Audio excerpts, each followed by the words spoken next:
ಪೃಥ್ವಿ ಅಂಬರ್. ಈಗಷ್ಟೇ ಒಂದು ಟೆಲಿಫಿಲ್ಮ್ನ ಟ್ರೈಲರ್ ನೋಡಿದೆ. ಅದರ ಹೆಸರು ಸಿಂಹದ ಹಾದಿ ಅಂತ.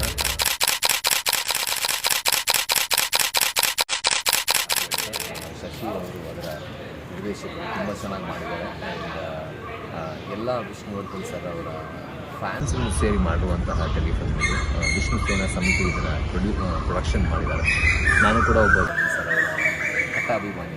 ಅವರ ಸಿನಿಮಾಗಳು ಇದ್ದಂತಹ ರೀತಿ ಎಲ್ಲರಿಗೂ ಬಹಳಷ್ಟು ಆದರ್ಶಪ್ರಿಯ ಅಂತ ಹೇಳಿ. ಸೊ ಈಗ ಅವರ ಆದರ್ಶವನ್ನು ಇಟ್ಕೊಂಡು ಈ ಒಂದು ಟೆಲಿಫಿಲ್ಮನ್ನು ಮಾಡಿದ್ದಾರೆ. ಒಳ್ಳೆಯ ಒಂದು ಮೆಸೇಜನ್ನು ಈ ಒಂದು ಟೆಲಿಫಿಲ್ಮ್ ಖಂಡಿತವಾಗಿ ಎಲ್ಲರಿಗೂ ಕೊಡುತ್ತೆ. ಈಗ ರಿಲೀಸ್ ಆಗ್ತಾ ಇದೆ. ಭಾಳಷ್ಟು ಫಿಲ್ಮ್ ಫೆಸ್ಟಿವಲ್ಗೂ ಕೂಡ ಈ ಒಂದು ಶಾರ್ಟ್ ಫಿಲ್ಮ್ ಸಿಲೆಕ್ಟ್ ಆಗಿದೆ. ಸೊ ಹಾಗಾಗಿ ಈ ಟೆಲಿಫಿಲ್ಮ್ ರಿಲೀಸ್ ಆದಾಗ ದಯವಿಟ್ಟು ಎಲ್ಲರೂ ನೋಡಿ ಶಶಿ ಸರ್ಗೆ ಹಾಗೆಯೇ ಈ ಒಂದು ಟೆಲಿಫಿಲ್ಮಲ್ಲಿ ವರ್ಕ್ ಮಾಡುವಂಥ ಎಲ್ಲ ಟ್ಯಾಲೆಂಟ್ಗಳಿಗೆ, ಪ್ರತಿಭೆಗಳಿಗೆ ಸಪೋರ್ಟ್ ಮಾಡಬೇಕಾಗುತ್ತೆ.